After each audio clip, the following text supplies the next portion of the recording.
Hello welcome students, আশা করি তোমরা সকলেই খুব ভালো আছো। জ্ঞান জ্যোতি কোচিং সেন্টারের পক্ষ থেকে তোমাদের সবাইকে আরো একবার স্বাগত।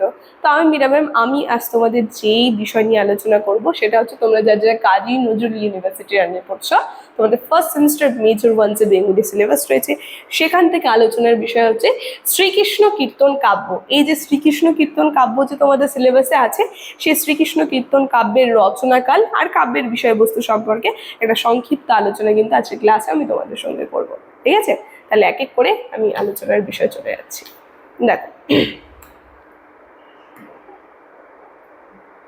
প্রথমে এই যে শ্রীকৃষ্ণ কীর্তন কাব্য যে রয়েছে, এই শ্রীকৃষ্ণ কীর্তন কাব্যের একটা সংক্ষিপ্ত পরিচয় প্রেক্ষাপটটা আমরা জেনে নিই। তো কি বলছে? আবিষ্কার। দেখো, এই শ্রীকৃষ্ণ কীর্তন কাব্য আমরা দেখবো 1909 সালে বসন্ত রঞ্জন রায় দ্বিজবল্লভ বাঁকুড়া জেলায় দেবেন্দ্রনাথ ঠাকুর মুখোপাধ্যায়ের গোয়াল ঘরে মাচা থেকে এক অমূল্য সম্পদ এই পুঁথিটি আবিষ্কার করলেন। তাহলে কোথা থেকে এই পুঁথিটা আবিষ্কার হলো, কত সালে আবিষ্কার হলো সেটা আমরা বুঝতে পারলাম। এবং এই যে পুঁথিটা যে পাওয়া গেল, এই পুঁথিটা কিন্তু খণ্ড খণ্ড অবস্থায় ছিল, মানে অখণ্ড অবস্থায় কিন্তু পাওয়া যায়নি। ঠিক আছে, যেখানে এর সাহিত্যিক মূল্য আমরা দেখতে পারবো, এটি আদি মধ্যযুগের খাঁটি বাংলা ভাষায় রচিত প্রথম একক সম্পূর্ণ কাব্যগ্রন্থ, যা কৃষ্ণনীলার আধারে রচিত।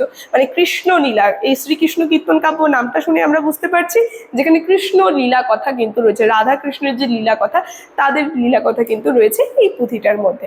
এবং রচনাকাল বিবর্তন সম্পর্কে আমরা দেখব, বিতর্ক সম্পর্কে পুঁথির কোথাও সুস্পষ্ট সন তারিখের উল্লেখ না থাকায় এই রচনাকাল নির্ধারণ বাংলা সাহিত্যের ইতিহাসে অন্যতম জটিল প্রশ্ন।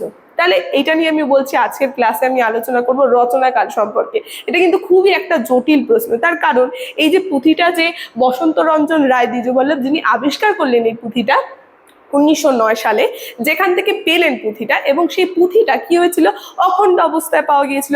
মানে অখণ্ড না, সরি, খণ্ড খণ্ড অবস্থায় পাওয়া গিয়েছিল। মানে সামনের কিছু পাতা নেই, মাঝের কিছু পাতা নেই, শেষের কিছু পাতা নেই, এইভাবে কিন্তু পুঁথিটা পাওয়া গেছে। যেই কারণে এর যে সন তারিখটা, মানে কখন এই পুঁথিটা লেখা হয়েছিল, তার কিন্তু স্পষ্ট নিদর্শন, স্পষ্ট প্রমাণ কিন্তু পাওয়া যায়নি। এই কারণে এটা কিন্তু একটা জটিল প্রশ্ন। তো বিভিন্ন পণ্ডিতেরা কি কি মতবাদ নির্ধারণ করেছে সেই অনুযায়ী আমি যদি বলি, দেখো এক এক করে নিয়ে আসছি।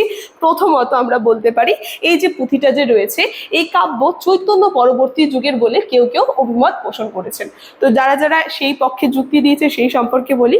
অনেকে কি বলছে, অনেকেই বলছে এটা হচ্ছে চৈতন্য যুগের বলে, অনেকে চৈতন্য পরবর্তী যুগে, মানে চৈতন্য হওয়ার আর কি পরে এই পুঁথিটা আবিষ্কার করা হয়েছে। সেই মতবাদ দুটো আমরা জেনে নিই। প্রথমে বলছে, অনেকে চণ্ডীদাসের কৃষ্ণ নামাঙ্কিত পদসমূহ আরোহণ করে পরম আনন্দ পেতেন। সেই চণ্ডীদাস কি শ্রীকৃষ্ণ কীর্তন কাব্যের রচিতা? তাহলে তিনি চৈতন্যের পূর্ববর্তী যুগের কবি। তবে সমালোচক বলেন যে চৈতন্যদেব মানবরূপী ঈশ্বর এবং তিনি এমন অশ্লীল ভাষা সম্ভারে কাব্য কখনো পরম আনন্দে আস্বাদন করতে পারেন না। ঠিক আছে, এইভাবে কিন্তু একটা মত পোষণ করেছে। এবং আরেকটা মত রয়েছে, কি বলেছে, এই কাব্যে অনেকগুলি বিদেশি শব্দ যেমন আরবি, ফার্সি আমদানির ঘটেছে ইচ্ছে, যেমন মজুরি, ঠিক আছে, তারপরে কুত, মিনতি, খরমুজা, গুলাল, আমরা দেখবো এগুলো সব বিদেশি শব্দ কিন্তু আর কি এর মধ্যে যুক্ত করা হয়েছে। সেই কারণে ত্রয়োদশ শতকে ঘটে যাওয়া তুর্কি বিপ্লবের সমাজ কিভাবে এইসব ভাষা গ্রহণ করতে পারে, তাই এগুলি প্রক্ষিপ্ত 16 শতকের কবি মুকুন্দ চক্রবর্তী এই ভাষা ব্যবহার করেনি। সুতরাং শ্রীকৃষ্ণ কীর্তন কাব্য 15 শতকের রচনা। ঠিক আছে, তাই অনেকে কি বলছে, সেই পুঁথির যে বিষয়বস্তু সেটাকে আর কি গবেষণা করে অনেকে বলছে এটা হচ্ছে 15 শতকের রচনা নয়।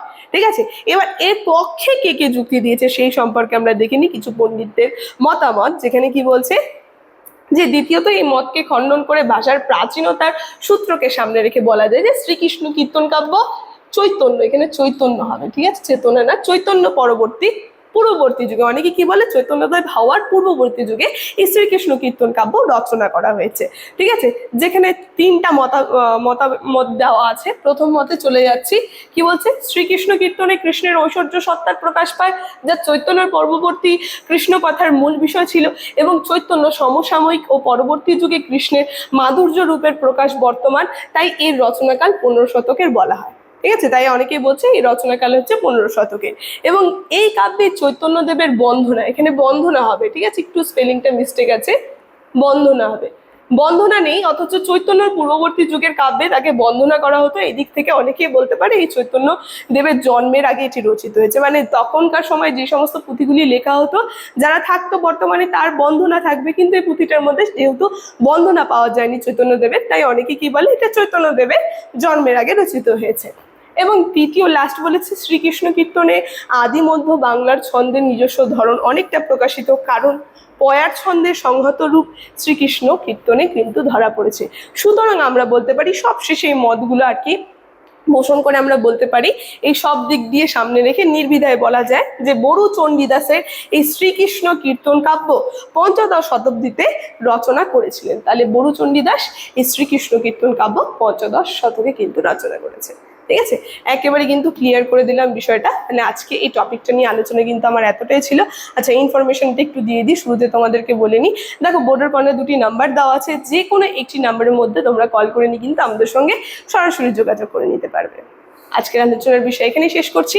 ভিডিওটি শুরু থেকে শেষ অবধি দেখার জন্য থ্যাংক ইউ।